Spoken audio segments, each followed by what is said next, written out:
The Valley of the Kings, located on the western bank of the Nile, had long been regarded as a place where history had completed its cycle. Barren cliffs scorched by the sun, layers of sand and stone, and dozens of royal tombs carved deep into the rock formed a landscape seemingly frozen in time. By the beginning of the 20th century, most archaeologists believed that the era of great discoveries in this region was over. Everything of value, they assumed, had already been found or looted in antiquity. Yet beneath the dust and debris lay a tomb whose existence was completely unknown. It was not marked on maps, not mentioned in ancient records, and not referenced in any archaeological survey. For more than 3,000 years, it remained sealed off from the outside world, deliberately hidden as if erased from history itself. In ancient Egyptian belief, death was not an end but a transition. The afterlife was considered a continuation of earthly existence, and therefore burial rituals carried profound importance. A pharaoh was not merely a ruler but a divine intermediary between the gods and humanity.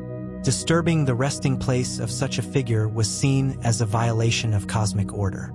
For this reason, royal tombs were carefully concealed, protected by seals, false corridors, and religious symbolism. Some inscriptions spoke of punishment for those who dared to disturb the dead.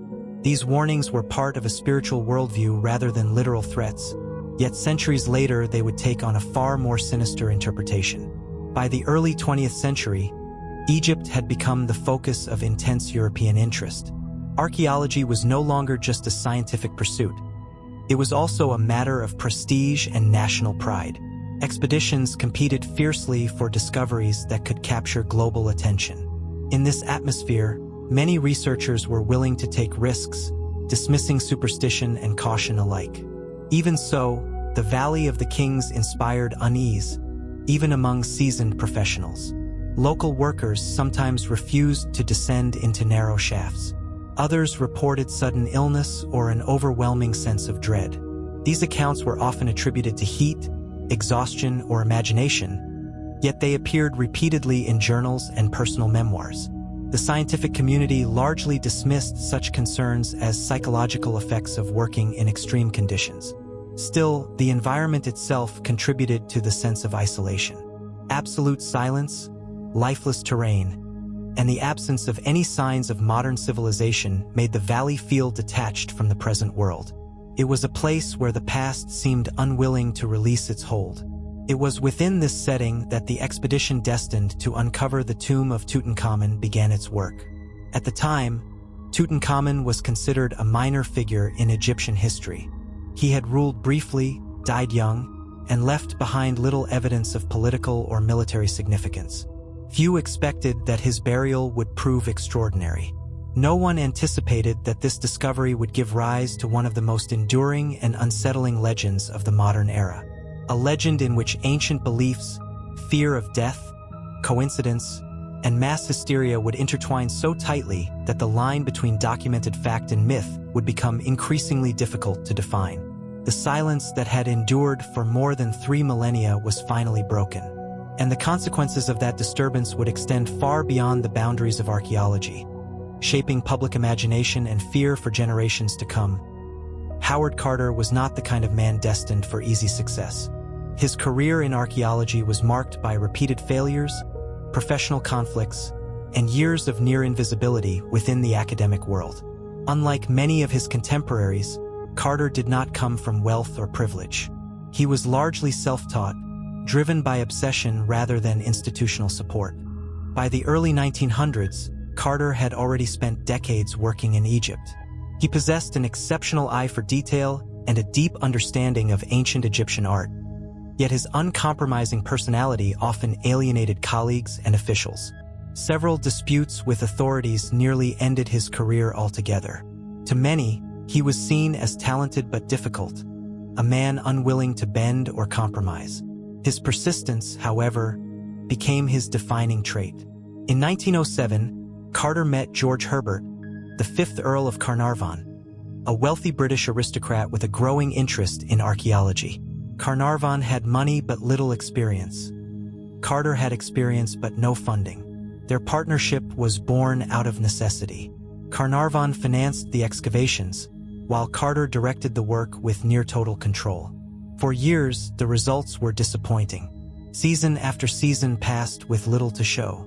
The Valley of the Kings yielded fragments, debris, and minor finds, but nothing that justified the mounting expenses. Other archaeologists openly claimed that the valley had been exhausted.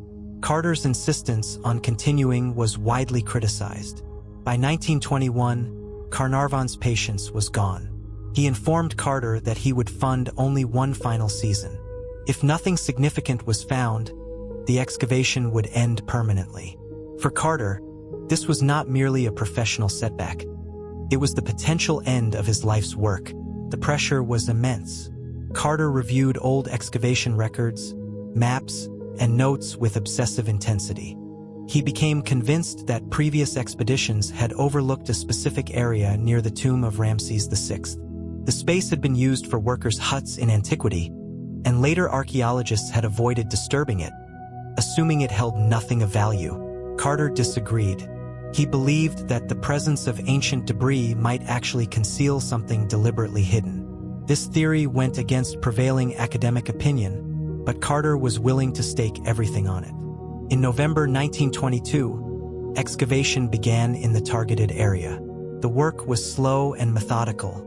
Day after day, sand and stone were removed under the relentless Egyptian sun. Then, on November 4th, a worker uncovered the top of a stone step cut into the bedrock. Carter immediately understood the significance. Staircases did not exist without purpose. Further excavation revealed more steps descending into the earth. The structure was clearly artificial, carefully carved, and unlike anything previously documented in that location. Carter ordered the steps covered and sent a telegram to Carnarvon, urging him to come to Egypt at once. The discovery marked a turning point, not only in archaeology, but in the psychological atmosphere surrounding the expedition. From that moment, tension replaced routine. Workers became noticeably uneasy. Some reportedly refused to continue without protective charms. Rumors spread quietly among the local laborers, rooted in traditional beliefs about the dead and the consequences of disturbing royal tombs. Carter dismissed these concerns publicly, but private correspondence suggests he was aware of the growing unease. He insisted on strict discipline and secrecy, limiting access to the site and preventing premature publicity. When Carnarvon arrived, excavation resumed under intense scrutiny. At the bottom of the staircase, a sealed doorway appeared, bearing ancient cartouches. One name stood out clearly: Tutankhamun. The implications were staggering. No intact royal tomb had ever been discovered in the Valley of the Kings. Looting had plagued the region since antiquity. The presence of intact seals suggested that the burial beyond the door might be untouched. This realization changed everything. Excitement mixed with apprehension. For the archaeologists, it was the culmination of a lifetime's work. For others, it felt like an intrusion into something that had been deliberately hidden. At this stage, there was still no talk of a curse in the press. Yet, among those closest to the site, a subtle shift had occurred. The discovery no longer felt like a simple scientific endeavor. It felt consequential, irreversible. The door was resealed. Carter refused to proceed until official permissions were secured. Days passed. Anticipation grew. So did anxiety. What lay beyond the sealed stone was not yet known. But the decision to open it had already been made. And with that decision, a chain of events was set in motion. Events that would soon be interpreted not merely as coincidence, but as warning. The days that followed the discovery of the staircase were filled with waiting. Official permits had to be secured, authorities notified, and procedures followed. For Howard Carter, the delay was agonizing. He knew that behind the sealed doorway lay either the triumph of his career or the final confirmation of years wasted in pursuit of an illusion. The stone door at the base of the staircase was unlike most others previously encountered in the Valley of the Kings.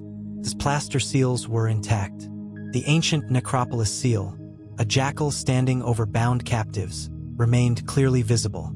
This alone suggested that the tomb had not been violated in antiquity. Such a possibility was almost unthinkable.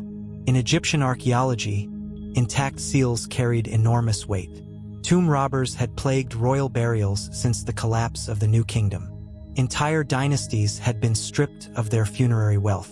The idea that a royal tomb, even a modest one, could survive untouched for more than 3,000 years challenged everything archaeologists believed about the valley.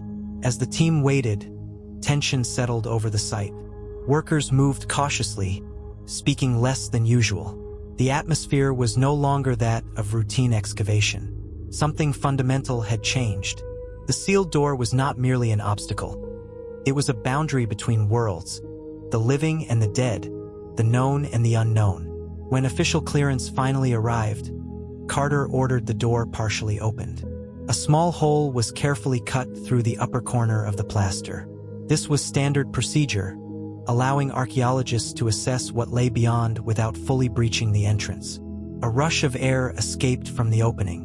The air had been sealed inside the tomb for millennia. It carried dust, dryness, and the faint scent of decay.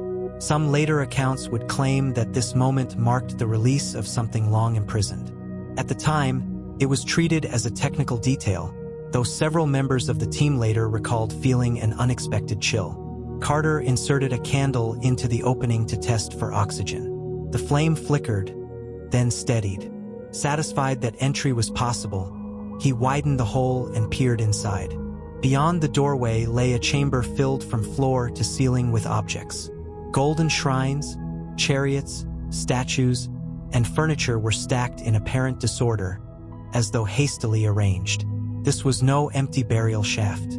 This was a royal tomb. The chamber was later identified as the antechamber. Everything within it appeared untouched. Dust lay thick on surfaces, undisturbed by human presence. Footprints visible in the debris belonged not to modern intruders, but to the ancient priests who had sealed the tomb. The implications were staggering. At this stage, the burial chamber itself remained hidden. Another sealed wall stood beyond the antechamber. Yet even this partial view confirmed what archaeologists around the world would soon struggle to comprehend. Tutankhamun's tomb had survived. Carter ordered the opening resealed. The decision was controversial. Some argued that the discovery should be documented immediately and shared with the authorities. Carter, however, feared uncontrolled access, theft, and premature exposure. He understood that once the world learned what lay inside, the site would become a focal point of intense scrutiny. The door was closed again. Guards were posted. The tomb returned to silence. It was during this period of waiting that rumors began to circulate more actively. Local workers whispered about ancient protections and divine retribution. These beliefs were deeply rooted in cultural memory. While Carter dismissed them publicly, he could not entirely prevent their spread. Even among the European members of the expedition, unease began to surface. Some later recalled vivid dreams, persistent headaches, and a growing sense of foreboding. At the time, such sensations were attributed to exhaustion and stress. In retrospect, they would be reinterpreted through a far darker lens. The press had not yet seized upon the story of a curse, but journalists sensed that something extraordinary was unfolding. Telegrams were sent. Editors prepared headlines. The world was about to learn of the discovery. What it would not yet know was that this moment, the opening and resealing of the first door, would later be viewed as the true beginning of the legend. The instant when a sealed threshold was crossed, however briefly, and the balance between past and present was disturbed. The tomb had revealed itself only partially. The most sacred chamber still lay beyond a wall of stone. And with each passing day, anticipation grew, not only of discovery, but of consequence. The decision to reseal the entrance to the antechamber marked a critical pause in the unfolding discovery. For several weeks, the tomb of Tutankhamun remained closed once more, guarded day and night. Official documentation had to be completed, photographic records prepared, and administrative permissions secured. The excavation was no longer a private endeavor. It had become an international event. During this period, the team's focus shifted from discovery to preservation. Carter understood that the tomb's contents, untouched for more than 3,000 years, were extremely fragile. Exposure to air, light, and human presence posed a serious risk. Every object had to be catalogued, stabilized, and recorded before further progress could be made. The antechamber itself was a study in controlled chaos. Furniture, ceremonial beds shaped like sacred animals, chariots dismantled for burial, and countless ritual items filled the space. Nothing appeared randomly placed. Even the disorder followed ritual logic, reflecting beliefs about protection and transition into the afterlife. Yet the most important part of the tomb was still sealed. Beyond the antechamber stood another wall, plastered and marked with seals. This barrier separated the outer chambers from the burial chamber itself, the space where the body of Tutankhamun lay.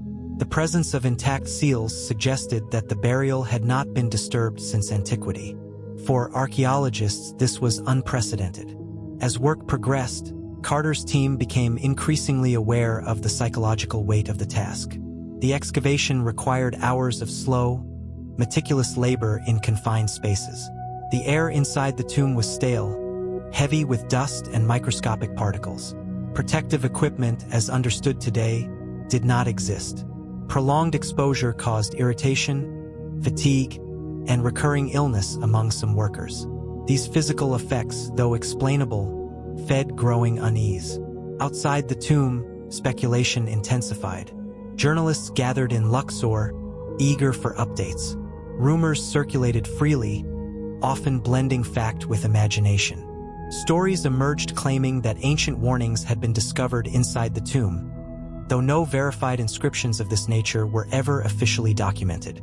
Nevertheless, the idea of a curse began to take shape. The concept was not new. Ancient Egyptian texts frequently referenced divine punishment for those who disrupted sacred spaces. However, these references were symbolic, tied to religious order rather than literal threats. In the modern context, they were reinterpreted through a lens shaped by fear and fascination with the supernatural. Carter maintained a firm public stance. He dismissed the notion of a curse as sensational nonsense. Yet private letters reveal that he was acutely aware of the atmosphere surrounding the excavation. He noted the nervousness of workers, the rumors spreading through nearby villages, and the intense scrutiny from the press.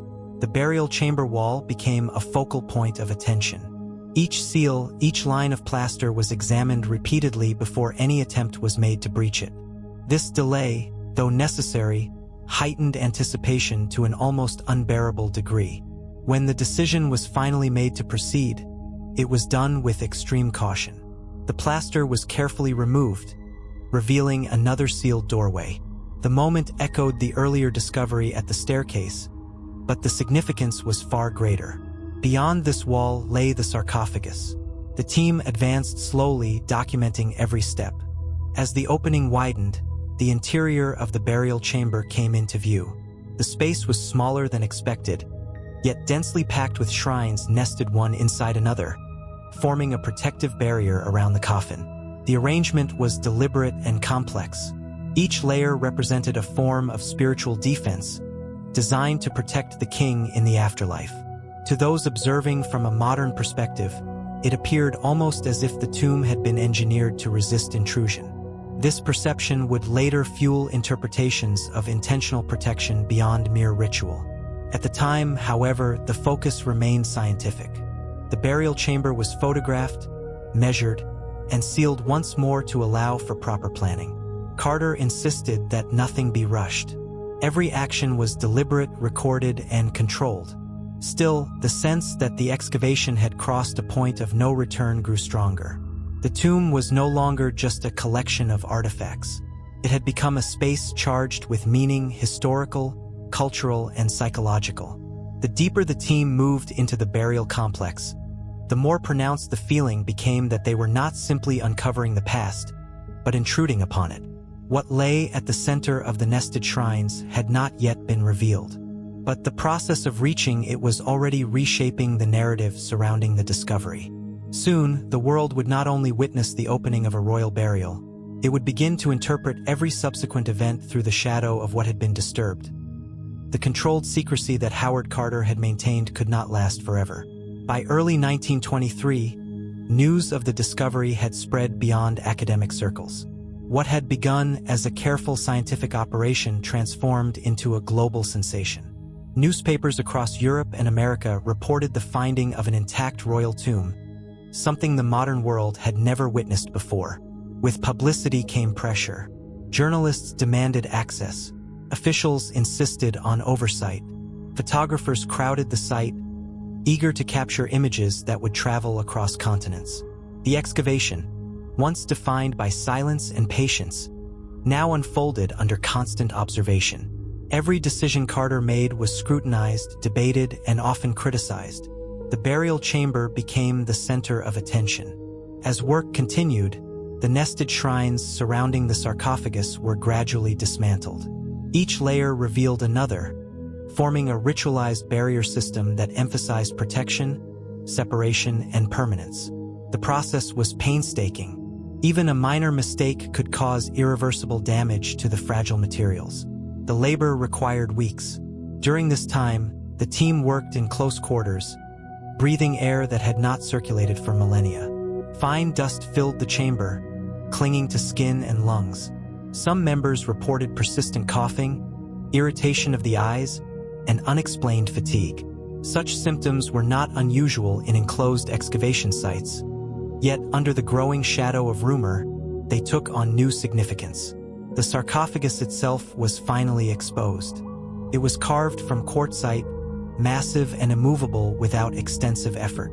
Its lid bore inscriptions and protective imagery invoking deities of the afterlife. The coffin was not merely a container for remains. It was a symbolic boundary between worlds. When the lid was lifted, it revealed another coffin inside, gilded, human-shaped, and sealed. This layering continued, coffin within coffin, until the innermost enclosure was reached. At its center lay the mummified body of Tutankhamun, wrapped in linen and adorned with amulets, the famous golden mask resting over his face. The unveiling of the mummy marked a turning point. From that moment on, the excavation ceased to be a distant academic event. It became personal, intimate, and unsettling. The image of a young king, preserved across centuries, confronted the modern world with the reality of death made tangible. It was also at this point that the first deaths associated, rightly or wrongly, with the tomb began to attract attention. The most significant was the death of Lord Carnarvon. In April 1923, only months after the burial chamber was opened, Carnarvon fell ill. The immediate cause was an infected mosquito bite, aggravated by underlying health issues. Blood poisoning followed. He died in Cairo shortly thereafter. On its own, the death was medically explainable. Yet circumstances surrounding it fed public imagination. Reports claimed that at the moment of Carnarvon's death, the lights in Cairo went out. In England, his dog reportedly collapsed and died at the same time. These details, whether accurate or exaggerated, spread rapidly. Newspapers seized upon them. Headlines spoke of an ancient curse striking down those who disturbed the pharaoh's rest. Journalists revisited old Egyptian texts, searching for ominous warnings. Quotes, often misattributed or fabricated, appeared, claiming that death would come on swift wings to anyone who entered the tomb. The narrative took hold. Suddenly, the excavation was no longer framed as a triumph of science. It was portrayed as an act of hubris. The deaths, illnesses, and misfortunes that followed were no longer coincidences. They were interpreted as consequences. Carter publicly rejected these claims. He continued his work with methodical determination, refusing to acknowledge superstition. Privately, however, he could not ignore the effect the rumors were having on those around him. Fear began to alter behavior. Some workers refused to enter the tomb. Others performed private rituals for protection. The world watched closely. Each subsequent incident, whether illness, accident, or death, was added to an expanding list of supposed victims. The curse had not only been imagined, it had been catalogued. And once catalogued, it became almost impossible to disprove. The discovery that had once promised only knowledge and prestige now carried an additional burden: the weight of expectation that something terrible would follow. The tomb had given the world a king. In return, the world began to believe it had been given a warning. After the death of Lord Carnarvon, the atmosphere surrounding the excavation changed irreversibly. What had previously been whispers and uneasy speculation now hardened into conviction for many observers. The idea of a curse no longer belonged to rumor alone. It was reinforced by repetition. Each new incident, no matter how tenuously connected to the tomb, was woven into a growing narrative of retribution. Journalists began compiling lists. Names of individuals associated with the discovery were gathered and examined. Their health, personal histories, and eventual fates became subjects of public interest. Deaths that might once have passed unnoticed were suddenly elevated to ominous significance. One of the earliest cases frequently cited was that of George J. Gould, an American financier who visited the tomb shortly after its opening. Within months, he fell ill with fever and died of pneumonia. Though he had spent little time inside the burial chambers, his death was quickly added to the expanding roster of supposed victims. Another was Arthur Mace, a member of Carter's team. Mace suffered from prolonged illness during the excavation and later died after returning to England. Medical records indicated chronic health problems unrelated to the tomb, yet his inclusion in the list seemed inevitable once the pattern had been established. The criteria for association grew increasingly broad. Individuals who had merely attended events related to the excavation, handled artifacts, or visited Egypt during that period were sometimes counted among the cursed. In some cases, deaths occurred years later from causes entirely unrelated to archaeology. The timeline no longer mattered.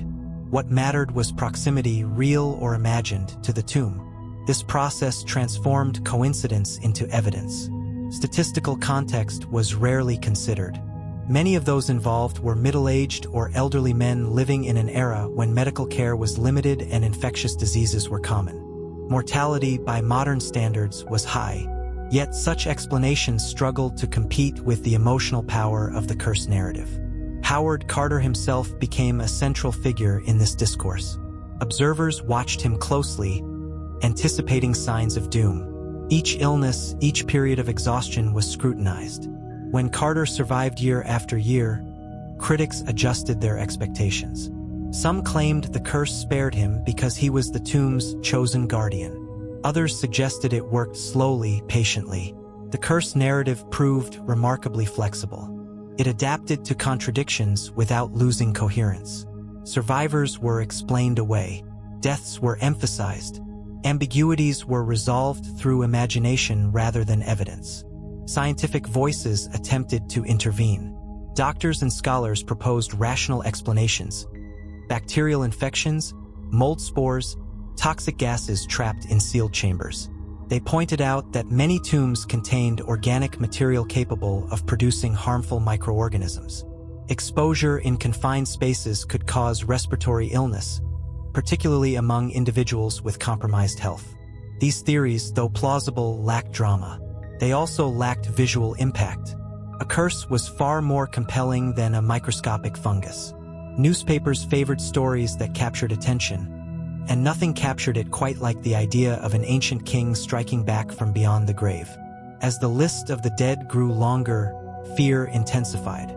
Visitors hesitated before approaching artifacts. Museum staff handled items with unease. Some collectors reportedly refused to house objects linked to the tomb. The curse had escaped Egypt. It entered drawing rooms, lecture halls, and cinemas.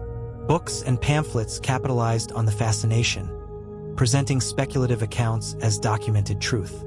Over time, the boundary between journalism and fiction blurred. Yet beneath the sensationalism, an important shift had occurred. The narrative no longer depended on new deaths. It sustained itself through expectation. People began to look for consequences, and in doing so, found them. What had started as a single tragic loss became a framework through which events were interpreted. The curse was no longer something that happened. It was something people believed would happen. And belief, once established, proved difficult to dislodge.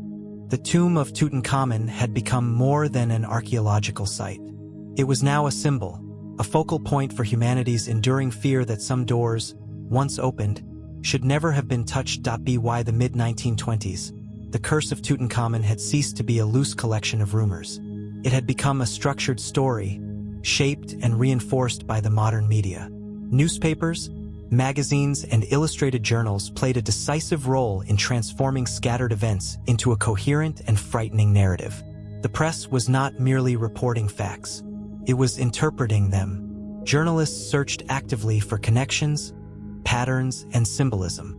Ordinary illnesses were described as mysterious afflictions. Accidents were framed as inexplicable misfortune. Language shifted subtly but powerfully, replacing medical terms with ominous phrasing. A death was no longer sudden. It was swift. An infection was no longer bacterial. It was unknown. Headlines amplified emotion rather than evidence. Stories frequently opened with dramatic references to ancient Egypt, invoking gods, curses, and forgotten rituals. Photographs of the golden mask of Tutankhamun were juxtaposed with images of funerals and obituaries. The visual association alone was enough to suggest causality, even when none existed. In many cases, facts were selectively presented. Reports often omitted crucial details, such as pre-existing medical conditions or advanced age. Deaths that contradicted the curse narrative, those of individuals who lived long, healthy lives after entering the tomb, were mentioned briefly or ignored altogether. Survival was uninteresting. Death sold papers. The curse became a convenient framework. Any misfortune connected to Egypt could be absorbed into it. A car accident involving an archaeologist. A sudden fever after travel. Even financial ruin was sometimes portrayed as part of the pharaoh's revenge. The scope of the curse expanded until it no longer required direct physical contact with the tomb. At the same time, fictional embellishments began to appear. Quotes attributed to ancient inscriptions circulated widely, warning that death shall come on swift wings to those who disturbed the king's peace. No such inscription was ever documented inside Tutankhamun's tomb. Yet repetition granted it credibility. The public rarely questioned the source. This blending of fact and invention created a powerful illusion of inevitability. The curse narrative also benefited from timing. The early 20th century was marked by rapid technological change, global conflict, and widespread uncertainty. Traditional belief systems were under strain. In this context, the idea that ancient powers could still exert influence resonated deeply. Egypt, in particular, occupied a unique place in the Western imagination. It was seen as both advanced and mystical, a civilization of precise engineering and unknowable rituals. The discovery of an intact royal tomb seemed to confirm that the past still held secrets capable of unsettling the present. Psychologically, the curse offered a form of order. Random death became meaningful. Tragedy acquired a cause. Fear, once given a narrative structure, became easier to share and spread. People repeated the story not only because it frightened them, but because it made sense of uncertainty. Howard Carter found himself increasingly isolated.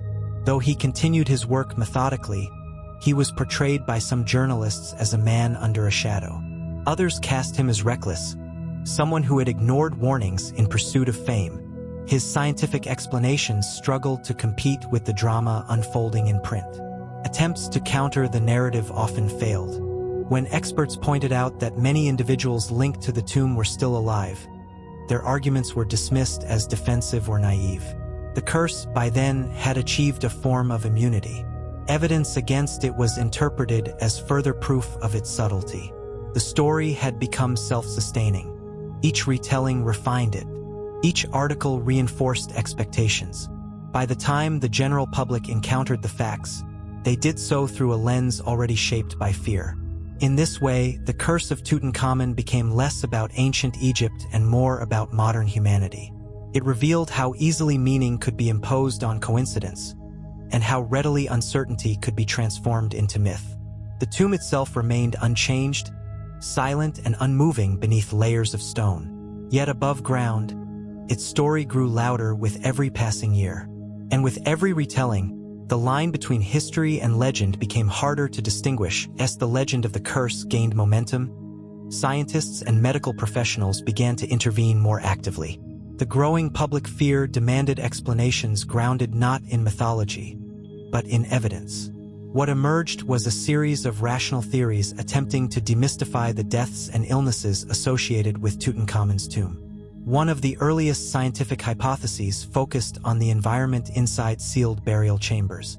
Tombs were enclosed spaces, untouched for thousands of years, filled with organic materials such as wood, textiles, resins, and human remains. Over time, these materials could decay and produce hazardous microorganisms. Researchers proposed that exposure to mold spores was a likely cause of illness. Certain fungi, capable of surviving in dormant states for centuries, could become airborne when a sealed chamber was opened. Inhalation of these spores might lead to respiratory infections, allergic reactions, or severe complications in individuals with weakened immune systems. Symptoms such as fever, coughing, fatigue, and chest pain closely matched those reported by some members of the expedition. Another theory involved bacteria trapped within the tomb. Microorganisms sealed away from oxygen could remain viable for extended periods. Upon exposure, they might become active again.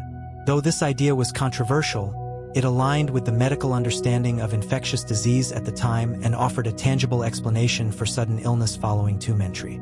Chemical explanations were also considered.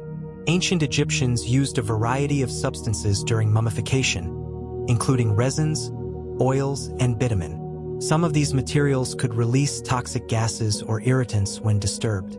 Ammonia, formaldehyde-like compounds, and other volatile substances might have accumulated within the tomb, posing a health risk upon inhalation. Despite their plausibility, these explanations faced resistance in the public sphere. Scientific language lacked the emotional impact of a curse. It required trust, patience, and an understanding of invisible processes. The curse, by contrast, was immediate and dramatic. It provided a clear cause and a moral framework. Disturbance led to punishment. Moreover, scientific explanations were fragmented. No single theory could account for every reported death or misfortune. Some individuals fell ill without entering the tomb. Others entered repeatedly and suffered no apparent harm. This inconsistency weakened scientific arguments in the eyes of the public, even though such variability is common in medical phenomena. Psychological factors further complicated matters. Fear itself can produce physical symptoms. Stress weakens the immune system, increases susceptibility to illness, and amplifies perception of pain. Individuals who believed they were cursed might unconsciously interpret ordinary ailments as signs of impending doom. This phenomenon, known today as psychosomatic response, was poorly understood at the time.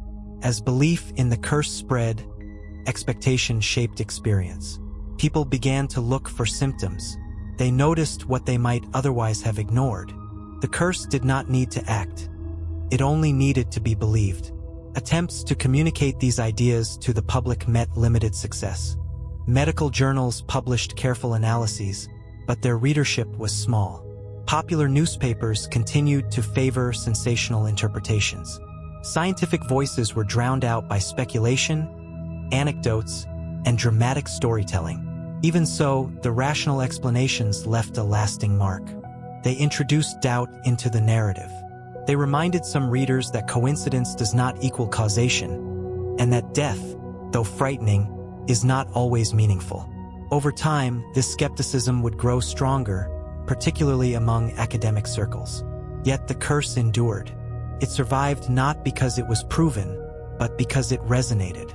It spoke to deep-seated fears about death, transgression, and the unknown. Science could explain mechanisms, but it could not erase the emotional impact of confronting a preserved human face from 3,000 years ago. The debate between myth and reason continued, unresolved. And in that unresolved space, the curse of Tutankhamun found its greatest strength. As scientific explanations struggled to displace the legend, attention increasingly turned to the human mind itself. The curse of Tutankhamun was no longer examined only as a historical or medical question, but as a psychological phenomenon. Why did so many people accept the idea of an ancient curse, even when evidence remained inconclusive? At the center of this question lay fear. Death, especially sudden or unexplained death, has always demanded meaning. When individuals die without a clear narrative, the human mind seeks patterns to restore a sense of order. The curse provided such a pattern. It transformed randomness into consequence and coincidence into intention. Psychologists later identified this as a classic case of confirmation bias. Once the idea of the curse entered public consciousness, people began to notice only the events that supported it. Deaths linked to the tomb were remembered and repeated.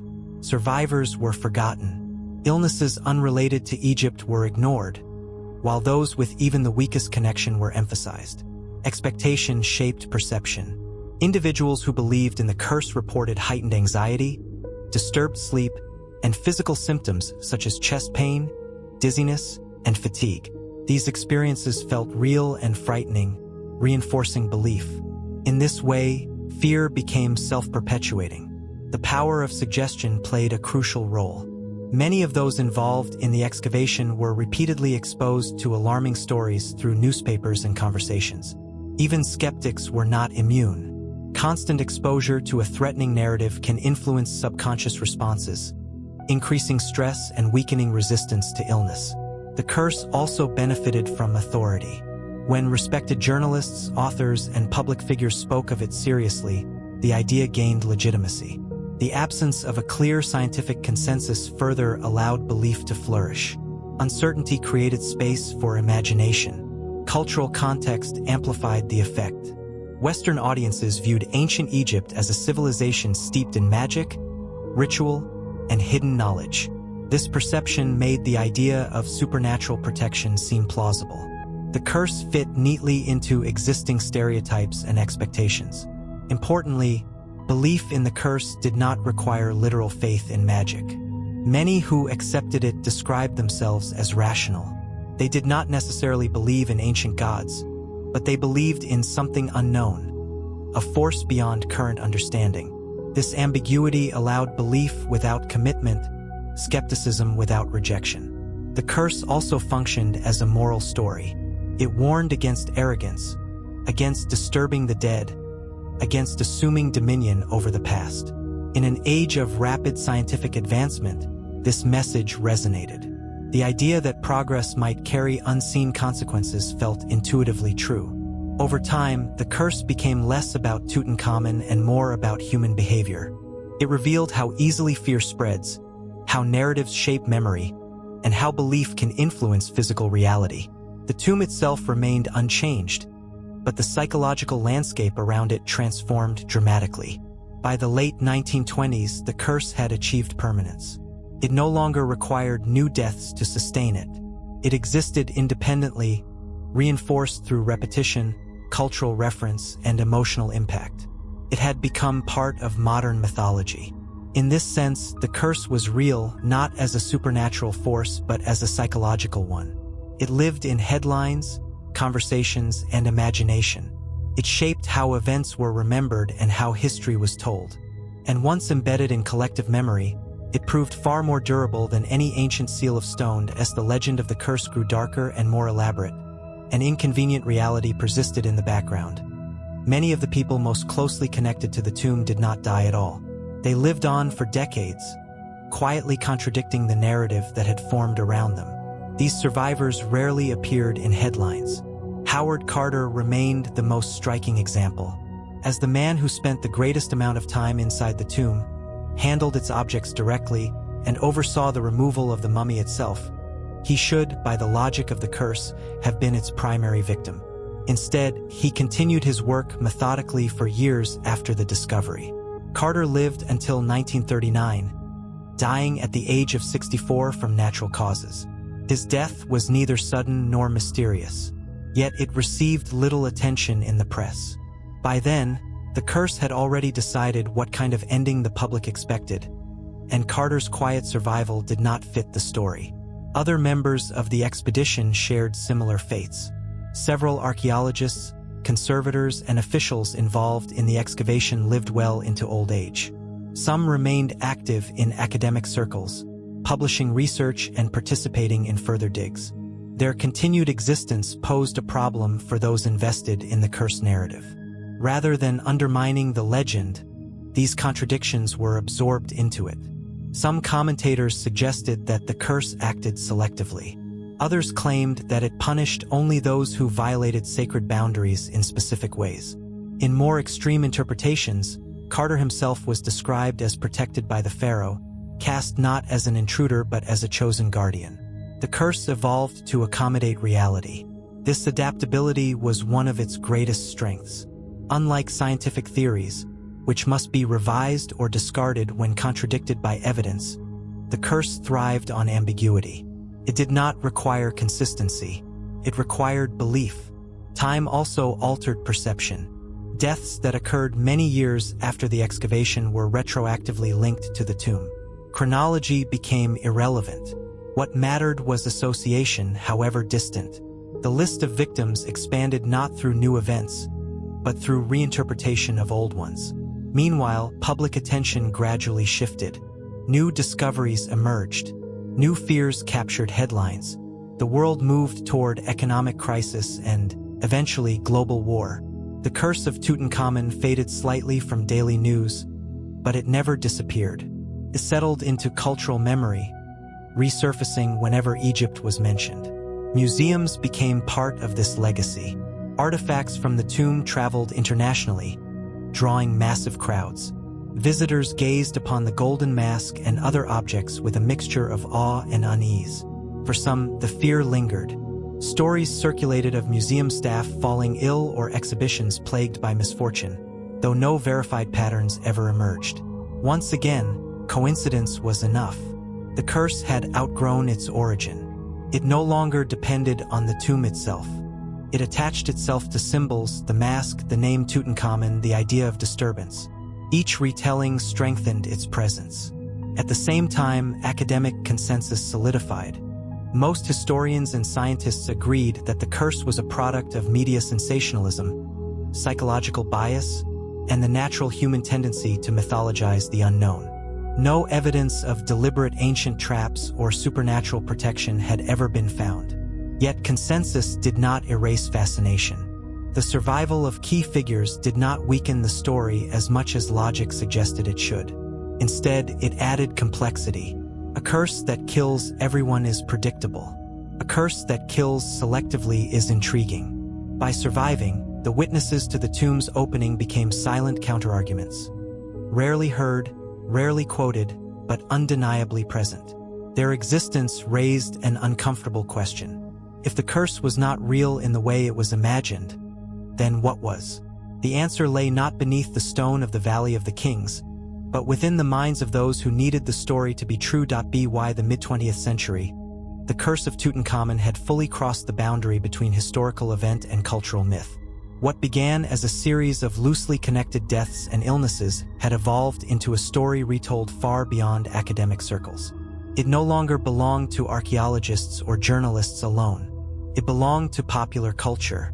Books, films, radio programs, and later television documentaries reshaped the narrative.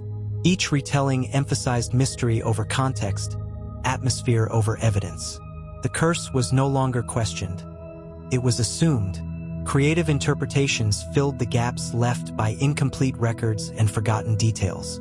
Fiction played a decisive role. Writers exaggerated events, invented dialogue, and dramatized coincidences. Ancient Egypt was portrayed as a land of forbidden knowledge, guarded by supernatural forces. The tomb of Tutankhamun became a symbol rather than a site, a shorthand for the idea that the past could strike back. These portrayals blurred distinctions. Audiences struggled to separate documented history from dramatized speculation. Over time, fictional elements were absorbed into public understanding as fact. Quotes that never existed were repeated as authentic.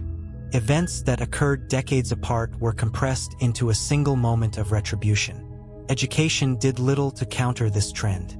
Textbooks mentioned the curse briefly, often without analysis. Museums focused on artifacts, not myths. The space between scholarly explanation and popular imagination remained largely unchallenged. In that space, the curse flourished.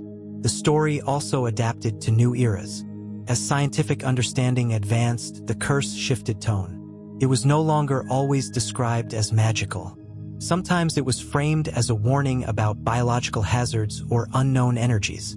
In other versions, it became a metaphor for colonial arrogance, the punishment for removing sacred objects from their homeland. This flexibility ensured survival. A rigid myth fades when disproven. A flexible one evolves. The curse of Tutankhamun absorbed criticism and transformed it into alternative interpretations. Each generation reshaped it according to its fears and values. The name Tutankhamun itself took on a dual identity. To historians, it referred to a young pharaoh whose reign was politically minor but archaeologically extraordinary. To the public, it evoked gold, death, secrecy, and danger. These associations proved inseparable. Importantly, the curse required no belief in ancient gods. It thrived even among skeptics. People who rejected superstition still found the story compelling. It offered suspense, moral tension, and a sense of cosmic irony. In this way, the curse functioned less as a belief system and more as a narrative instinct. It satisfied a deep psychological need. Humans are drawn to stories in which actions have consequences, especially when those actions involve crossing boundaries.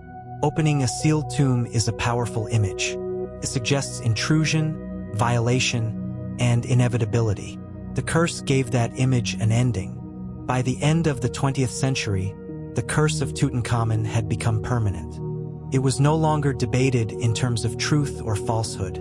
It existed as a cultural artifact, as real in imagination as the golden mask was in glass cases. The myth had outlived the people who inspired it. What remained was not fear of death, but fascination with it. And that fascination ensured that the story would be told again and again, long after the tomb itself returned to silence.